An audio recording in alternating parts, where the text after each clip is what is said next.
Vincent van Gogh, a Dutch Impressionist painter who became one of the most influential figures in modern art. He was a misunderstood genius who suffered from severe mental illness, but was still able to see the beauty in life and communicate it through his paintings. His bold strokes of the paintbrush brought his paintings to life, electrifying them with light and color. So join us as we experience the complete Los Angeles Immersive Vincent Van Gogh exhibit, where you can truly become submerged in the unforgettable world of Vincent Van Gogh and his incredible art. We've recreated the show as closely as possible so you can enjoy the full experience of Van Gogh, his art, and his misunderstood life. It's one of the many great experiences here in the City of Angels. There are so many fun things to do in this exciting town. Don't forget to click that subscribe button and hit the bell to be notified about all our new videos. Margarita told me for my birthday I want to go to the Immersive Vincent Van Gogh exhibit. Let's go. So here we are, at the same building that used to house the classic Amoeba record store at 6400 Sunset Boulevard.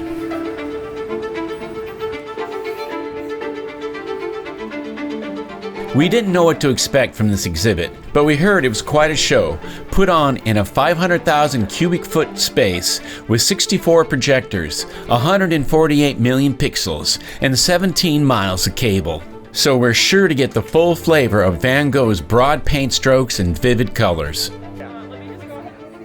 As we made our way in, I could see it was going to be a Van Gogh Disneyland ride. Captivating and gorgeous, but also a little scary and creepy. Welcome to Vincent Van Gogh's world.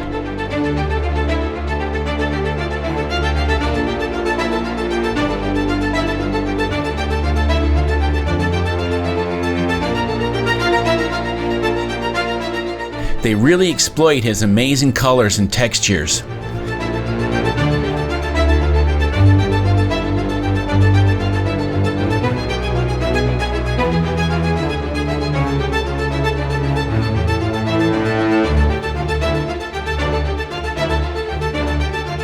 His fanatical letter writing,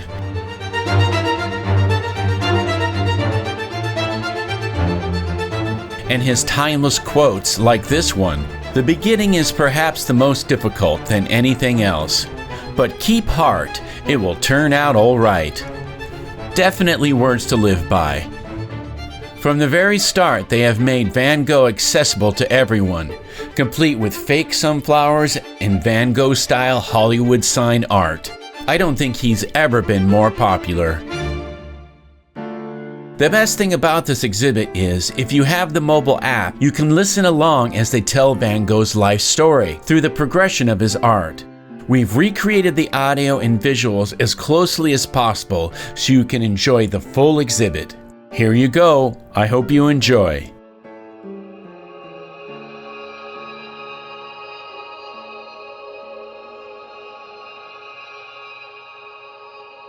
We begin in darkness, which is only right, since Massimiliano Siccardi wants us to feel that we are Vincent in the instant before he dies. Small dots of light, almost microscopic in size, flicker before us. The handwritten name, Vincent, appears in blood red against the background. And the buzzing sound grows, and a giant winged insect startles us. Images struggle to make themselves seen. A painter's easel, a wide-rimmed hat with a row of candles, and faces appear, one in the shadows, painting on an easel, the other clearly a self-portrait of Vincent, his eyes shining in the darkness. The insects come back too numerous to count and block everything from our vision. As this presents a strong, disturbing, and disorienting vision of what Van Gogh's life was like in his final days. Although in terrible health and suffering the effects of numerous nervous breakdowns, he painted with an intensity and volume almost unheard of, completing 70 oil canvases in as many days. an incredible wave of manic energy waiting to swing back like a deadly pendulum into the crushing world of depression he had been fighting for years. He struggled with heat and wind and rain, and then there were the insects surrounding him in blinding clouds and deafened him because of the tremendous buzzing. He wrote to his brother Theo, "There was one day when I picked nearly 400 flies off the surface of the canvas. No wonder their presence haunts him." In the words they passed through his mind, he wrote 30 letters to Leo in the final 2 months of his life.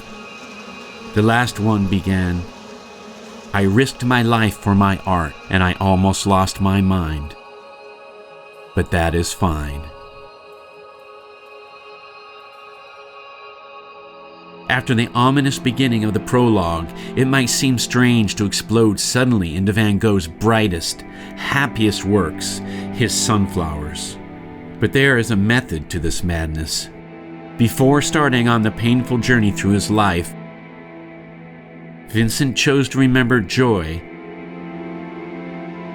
and when presented with a panorama of yellow, row after row of sunshine-dappled flowers blending into each other, the beginning of Vincent's love affair with the color yellow, which would represent hope in his work throughout his life. He painted sunflowers at various points in his career, but somehow they were usually connected with feelings of happiness. It is joy remembered, but with an overlay of decay, regret, and sadness. Vincent now remembers he must go back into his past.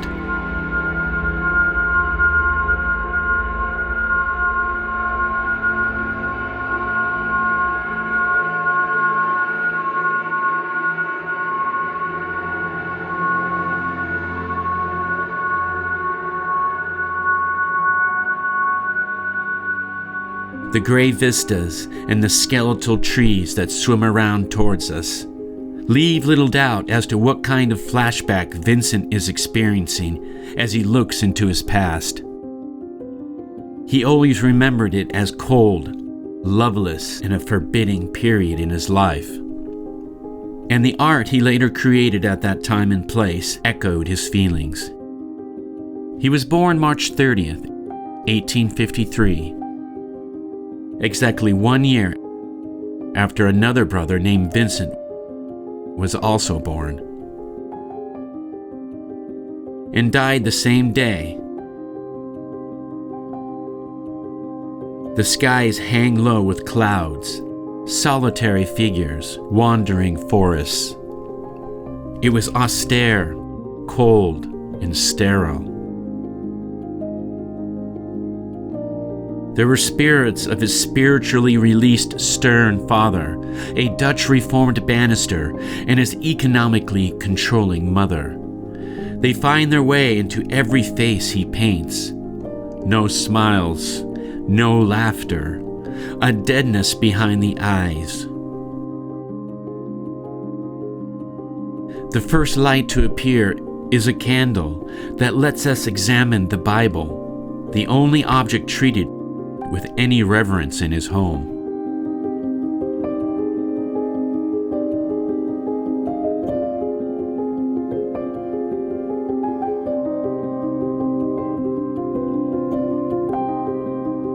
A shocking image appears, a grinning skeleton smoking a cigarette.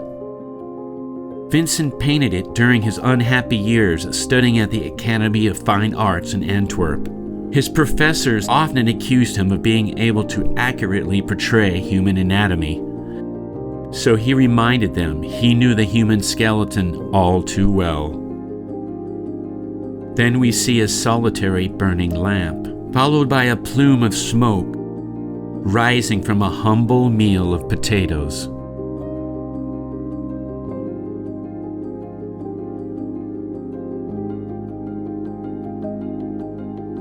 We soon see 5 working people surrounding the table.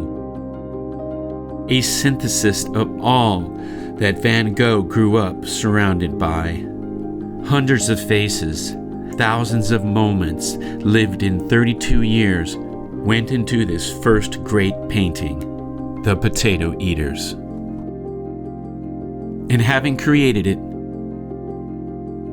that section of his life fades into darkness forever. This is another segment of Vincent's final journey that has a metaphorical rather than literal paintings that were created immediately after his departure from Antwerp.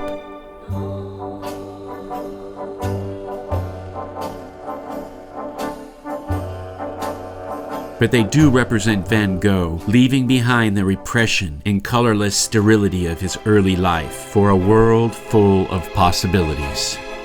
Colors in their most extreme form dazzle our eyes. Bold strokes of the paintbrush make us almost feel we could touch the wheat fields and embrace the clouds, be blinded by the sun.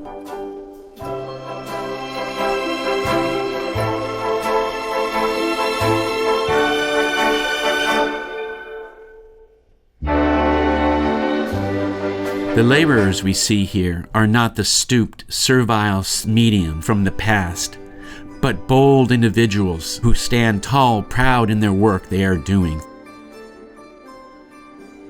Throughout, Edith Piaf sings number 3. And as Vincent embarks on a new life, one feels he can live with no regrets, no fears. But even here, his hidden passions, his dark, repressed emotions begin to break through. The once radiant landscape slowly begins to turn into a darker, more threatening, lurid red of the imagination. As the sun sets, converting everything briefly into a forbidding nightmare world, before fading quickly to black.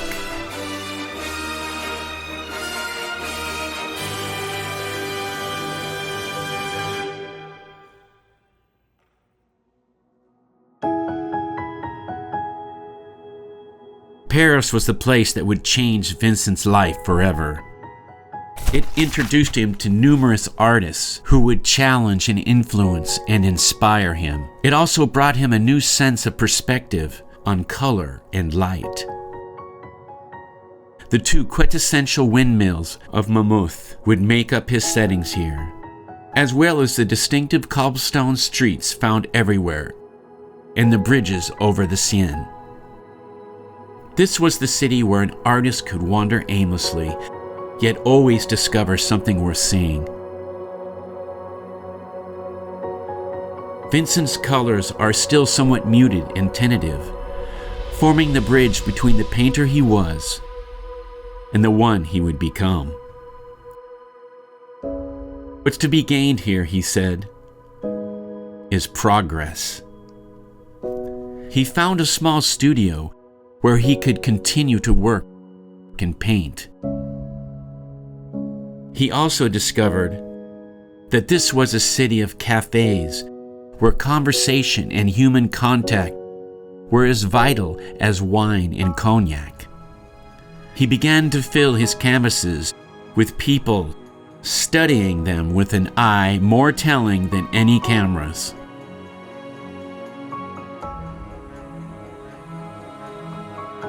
If Paris is where Van Gogh began to receive his advanced education in the use of color, then Japan was just finishing school. But he didn't have to go there because Japan came to Paris, starting with the 1867 World's Fair, and a craze for all things Japanese swept the city. It influenced Van Gogh's work. It taught him things about the use of color for the first time. He used large areas of solid, radiant hues. The city of light had taken him away from the murky palette of his youth. But it was in the crucible of Japanese art, with its strict discipline, he would begin to use the pure yellow and blue that would dominate so much of his work in the final 3 years of his life. Some of the works may seem to be light years away from Van Gogh's more personal efforts, but look at them closely and you can see the seeds of the yellow house, irises, and starry night. It taught Van Gogh lessons that he would be able to use as he plunged into the final 2.5 years of his life.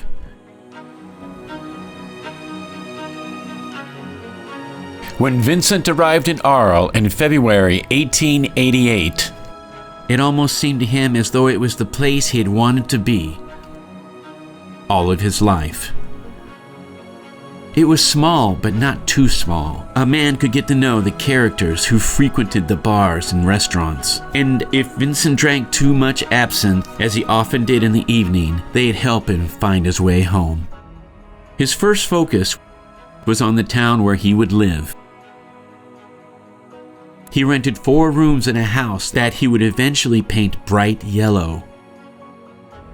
He wrote to his brother that it's a tremendous way these yellow houses in the sunlight stand out against the incomparable freshness of the blue sky. Everything had to be just so. The chairs, the tables, the beds. He painted pictures of almost all of them, as though every detail of this had to be preserved for posterity. He was awaiting the arrival of Paul Gauguin, with whom he hoped to set up an artist colony. But no matter how carefully Vincent decorated this house, or how meticulously he furnished it, the walls would start closing in on him and Gauguin, with only one possible ending.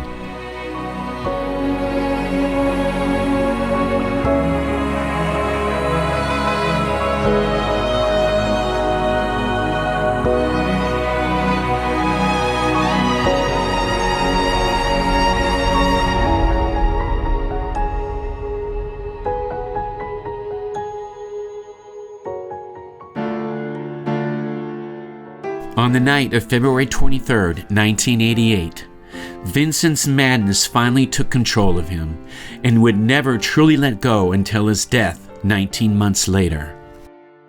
Since his childhood, everyone whose paths had ever crossed with his knew he was not normal in the conventional sense of the word. Moody, distant, and subject to frosty silences and burning rages. After moving to Arles in February, things seemed to take a different turn for Vincent. He claimed he was inspired by his new surroundings. But he soon began to paint at a rate that surpassed even his usual intensity, turning out over 100 canvases in a matter of months. He had always smoked and drank instead of eating and sleeping, and now the pattern spun out of control. He was convinced the arrival of Paul Gauguin would herald the most important period of his life, and he approached everything with a growing manic energy.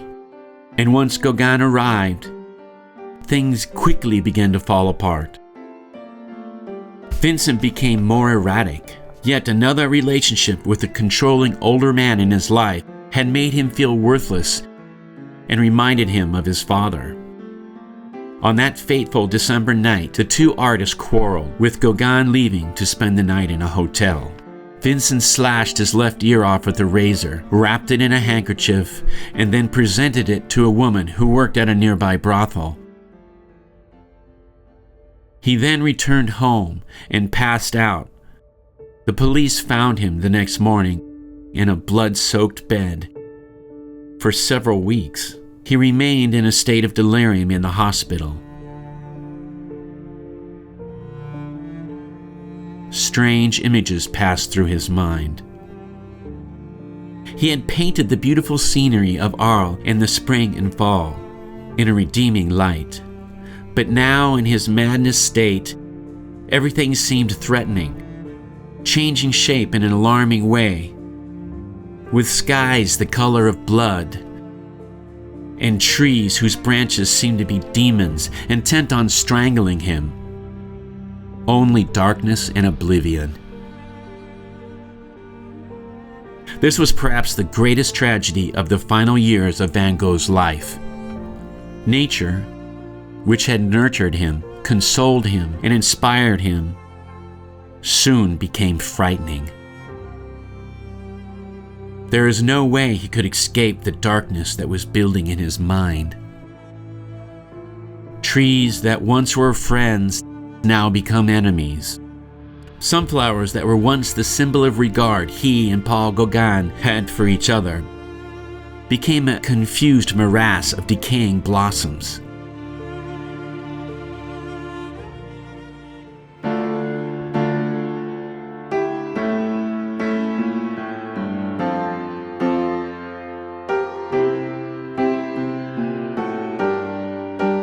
Vincent van Gogh was a soul in torment,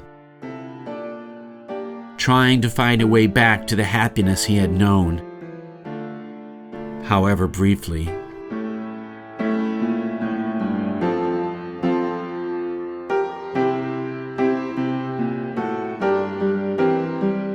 But nothing would really ever be the same for him.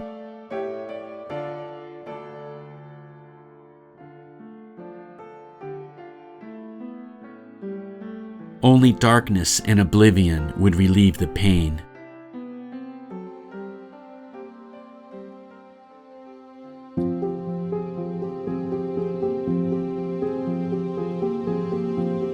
For a while after his release from the hospital, Vincent became largely a creature of the night.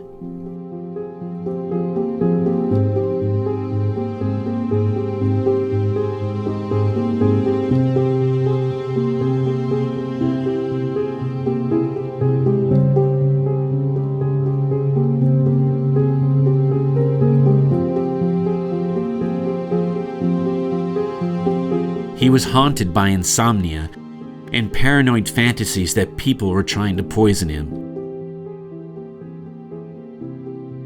He spent more and more time in the all-night cafes where he could find some companionship, even of the lowest kind. His painting now begins to show skies of blue so dark it is nearly black, with stars feebly trying to break through the bleak surround.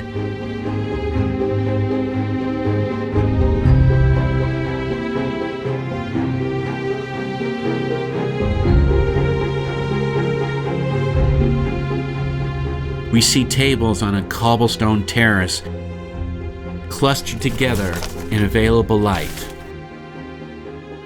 and beyond them an emptiness that dissolves into a blood-splattered pavement.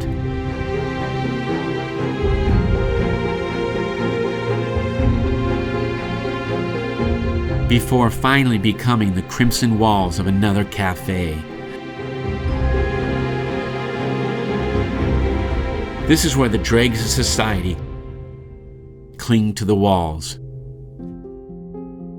hoping no one will notice them.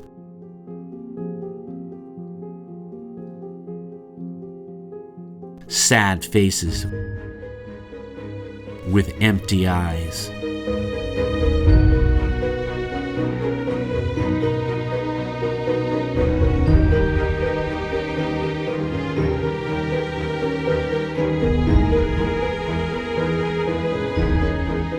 Gradually, being swallowed up by the night around them,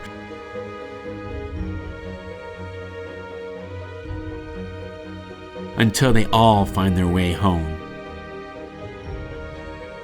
All except Vincent.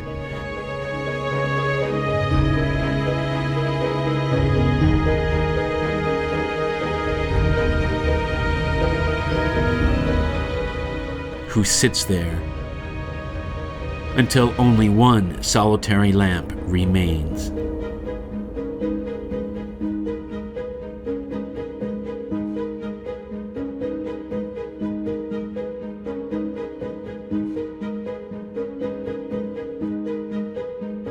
And then, once again, as so many times before, darkness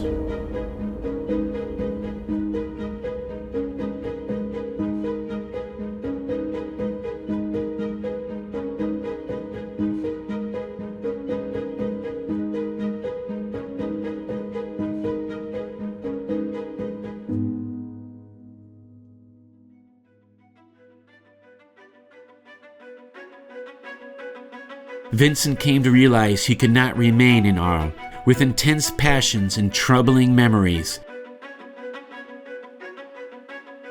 In a desperate attempt to take control of his life, he committed himself to the Asylum of St. Paul on May 8, 1889. In his initial months there, he knew a sort of peace and created some of his most beautiful works,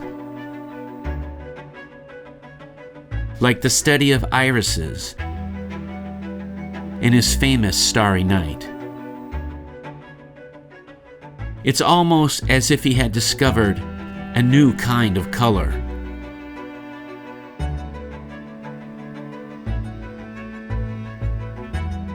He merged the blue of the sky and the yellow of the field to come up with purple, a vision of irises so intense, so beautiful, that for a while we could be forgiven for thinking that Vincent was cured and had broken through. But eventually, even these irises soon acquired the air of doom that other things had brought onto him. This was the problem. The times of relative calm and peace between interludes of torment and madness grew shorter and shorter. The elements of nature Vincent loved the most, the trees and the flowers, were turning into things that terrified him. The duality between life and death, sanity and madness, yellow and blue, was being played out in a manner that Vincent could no longer understand or control. In February 1890, he entered into a severe depression, which left him for several months unable to draw or paint. He convinced himself he needed to leave the asylum and seek alternative care. So in May 1890, he embarked on the final geographic cure of his life.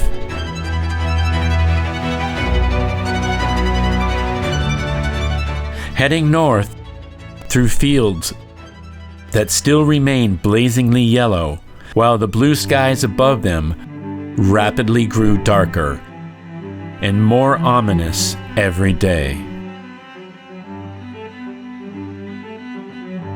In May 1890, Vincent arrived in Auvers-sur-Oise, a small community northwest of Paris. At first, his paintings seemed more tranquil, the colors more subdued and attractive. Young women replaced the night-crawling denizens of his most troubled period. And yet, Vincent's mind was still not at rest. His demons were only sleeping, and soon they would make their presence felt. As he began painting outside of town, in the wheat fields that always beckoned him, the storm clouds were gathering. And then one day in July, in his monumental wheat field with crows, what he had always feared came to the surface. His normal struggle between the yellow wheat and the blue skies had an added ingredient: crows. Black crows, scores of them, sweeping across the battleground of his canvas with their twin messages of madness and death. In the final weeks of Vincent's life, to the people he would encounter daily in Auvers-sur-Oise, his life had a predictable pattern. He got up early every morning, fortified himself with coffee, and carried his easel canvas and pencil to the location. He would labor in the sun all morning, then return for a midday meal, and go back to painting late in the day as he felt he could. But inside his brain, he was still in the asylum in Saint-Rémy-de-Provence that he had only left a few months before. He was walking in the high-walled courtyard with other patients, pacing down endless, narrow corridors to a room the size of a cell. What he called at times his sickness, his malady, or his disease had returned. That is, Has it ever really left? And rather than return to that asylum, or to another one, Vincent made his choice. Since his death, his bipolar, schizophrenic, alcoholic, epileptic, or a variety of other diagnoses, the man himself said, "The truth is, we can only make our pictures speak."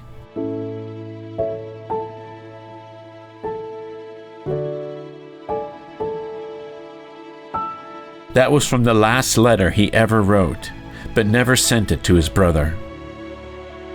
On July 23rd, 1890.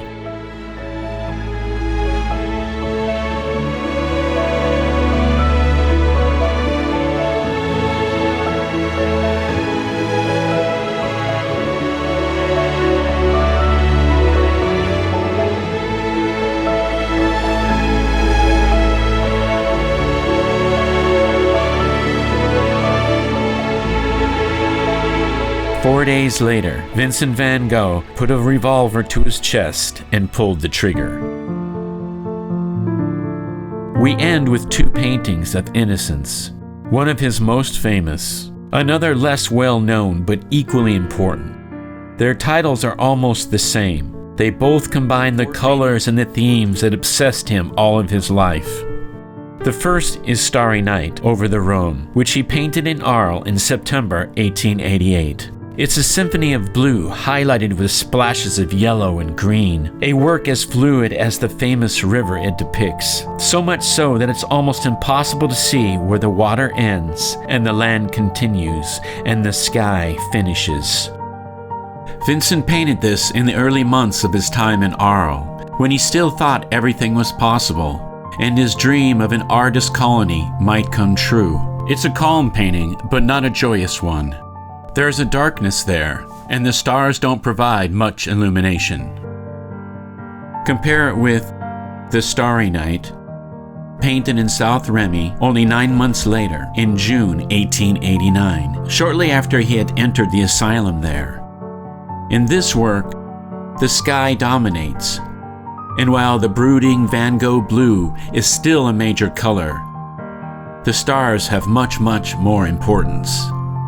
There are giant swirls illuminating the night sky, painted with the huge, decisive strokes that marked so much of his later career. You might say this was clearly the work of a mind in torment, and that would be true. But here lies the irony at the heart of Vincent's work. There's great pain here and tremendous suffering, but also spectacular beauty. It takes your breath away. Not just for the universe that it depicts, but for what it has cost the artist. His journey isn't a tragic one, if we understand what he is trying to say to us.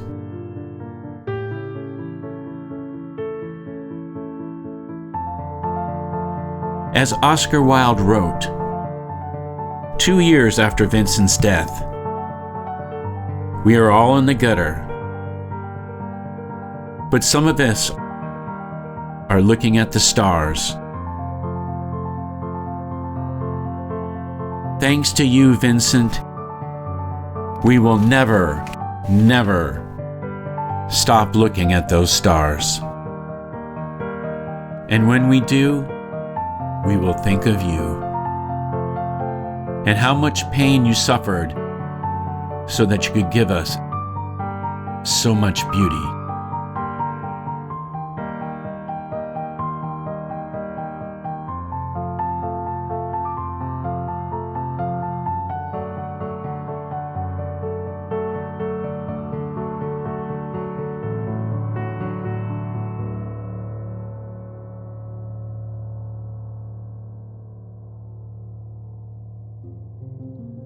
That was an amazing show. It was so much better than I thought it would be.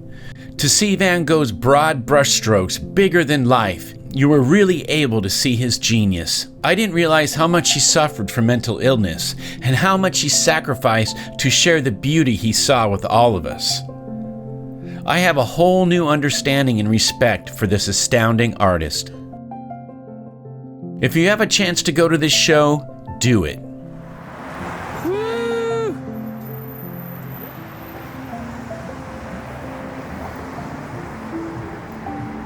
Nice. It was a nice experience. Van Gogh! Super nice. Happy birthday, Margarita!